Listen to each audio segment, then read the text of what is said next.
And the last thing I want to talk to you about on our future needs is something that is really impacting not just our county, but every coastal county on the western seaboard. And that's our mental illness, homeless, and substance use disorder population. Like I said, our deputies are responding 10 times a day to people in critical situations, people who are attempting suicide, who are walking out of traffic, who are bringing harm to others. And I think the county does a really good job and has effective mental health, homeless, and substance use programs for people who live in the county, as well as for people who live in the 4 cities who want help. And there's a big difference there for people who want help and people who don't. And so there's a lot of services available for those who want help, but we've identified a gap for people who act out in a threatening manner. Their behavior is so far outside of the social norms that it can't be tolerated. We recently did a survey with the Santa Cruz Downtown Business Owners Association, and we asked them a series of questions. And one of the questions is has any time in the last 12 months has your business been closed down due to somebody acting in a violent manner? And almost 50% of the business owners said that they've had to close their business 1 to 3 times in the last 12 months because of that. And so, and this group they're very challenging in that they refuse treatment. We offer them treatment, they refuse treatment, and they have repeated encounters with law enforcement and the courts. And their behavior escalates. They might get brought in the first few times on a very minor charge, but their behavior eventually escalates, and there's no intervention for these folks because of the low-level crimes that they're committing until they actually go out and harm somebody. So I'm here to say that I'm willing to utilize the limited resources that I have in our jails and with our staff to get these people the help that they need. But I'm going to need additional money. I'm going to need additional funding to get this done, and not just law enforcement, but we need clinicians out there working with law enforcement, both on the substance use disorder side and the mental illness side. And I'm willing to take the lead on this, and I would love to sit down with one or all of you to discuss ways that we could try to fund something like this. But what we see is these people get brought in on low-end offenses. There's not great communication between the other law enforcement agencies and mental health providers. And these folks slip through the system, they leave our jail, and then they go out and they commit a violent offense. But I think there's a way of putting a team together with deputy sheriffs, with mental health clinicians who can work in the 4 cities, work in the unincorporated area of the county, receive referrals from local law enforcement, receive referrals from local clinicians, as well as community members, and do early intervention and case management for people whose behavior is escalating and may become violent. And improving the safety in our community and for our community and our visitors, and allowing them to enjoy our shopping and our restaurants and our open spaces, parks and beaches without fear has to be a priority.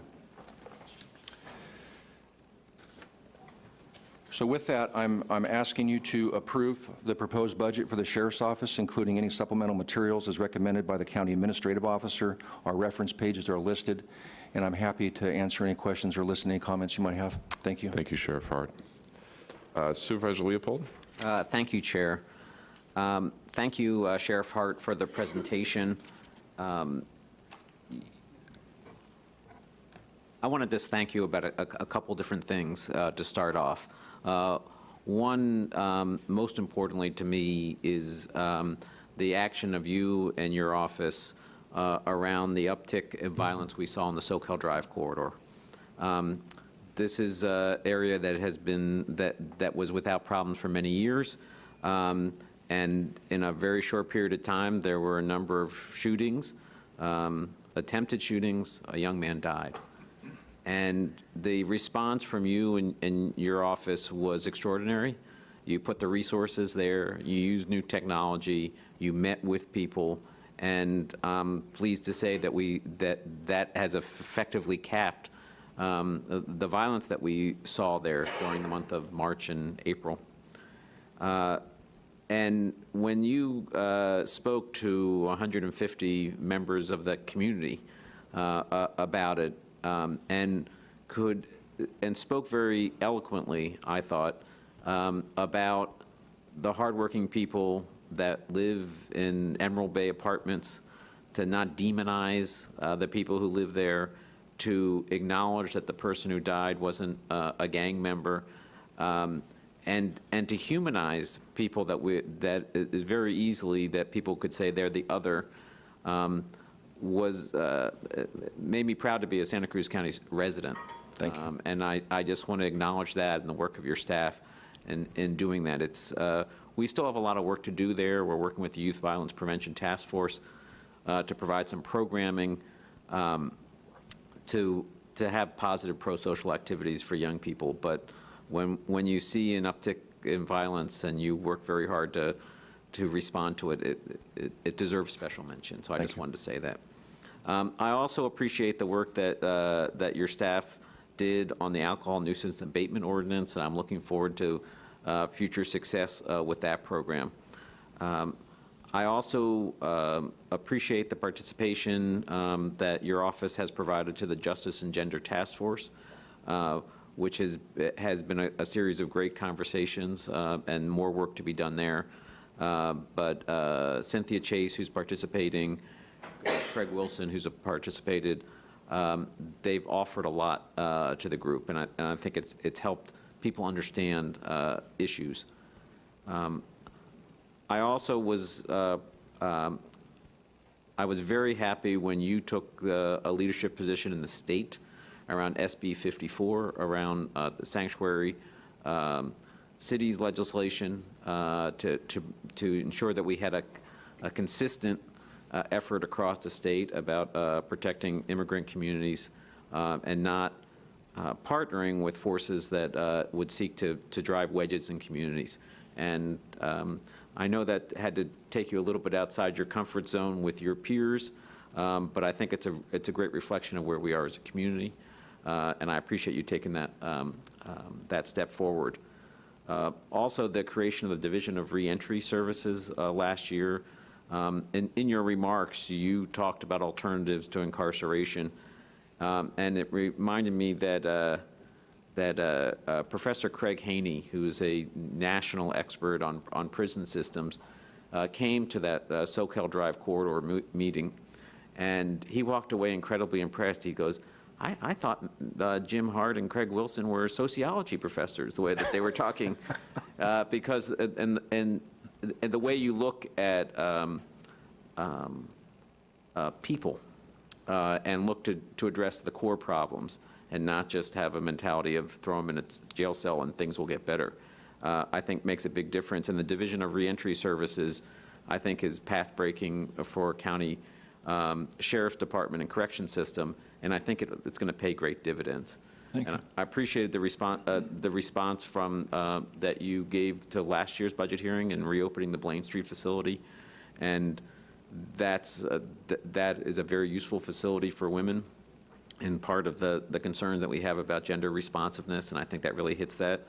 And the Roundtree Rehabilitation and Reentry Facility, the new one, is also a great example of the kind of work we're doing to make sure that we don't just hold people for a period of time and then put them back out in the community and hope that they do better, but really try to work with them when they're incarcerated to help turn people around, and that's a long-term public safety strategy. So all those things, I just wanted to express my appreciation. Thank you. The efforts that you talked about in terms of mental health seem very critical. When I hear something 10 calls a day, so that's over 300 calls a month, that's a lot of work that we're asking your officers to do. And I know we have mental health liaisons. You've done great work in terms of training your staff around de-escalation. But this idea of having a sheriff-driven mental health response, I wonder if you could say a little bit more. Are there examples around the state or the country that we could look to for something like that? There's an example in Southern California more on the mental health issue. That agency doesn't have the homeless challenge that we have. So a lot of their work is done in apartments and in houses and not out on the street. But it's really trying to convince people, either through counseling and therapy or just talking to them, but convince them to get help, or using other remedies like the courts and the district attorney and the public defender, and sometimes the jail, in order to stop somebody's behavior before it gets worse. I'm very committed to not over-incarcerating people, and I think I've displayed that over the last 4 years.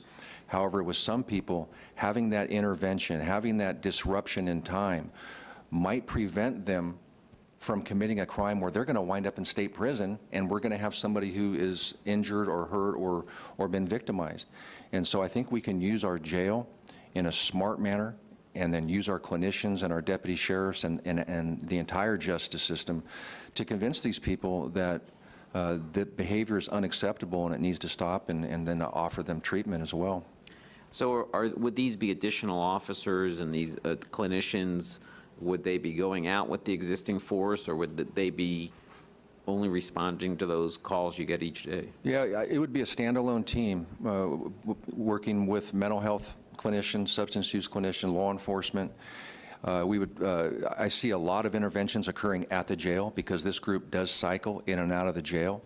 And so meeting with these people at the jail, setting expectations, setting behavior standards, letting them know that we're going to be there should they be acting out or harming somebody, and then doing a lot of very intense supervision out in the field.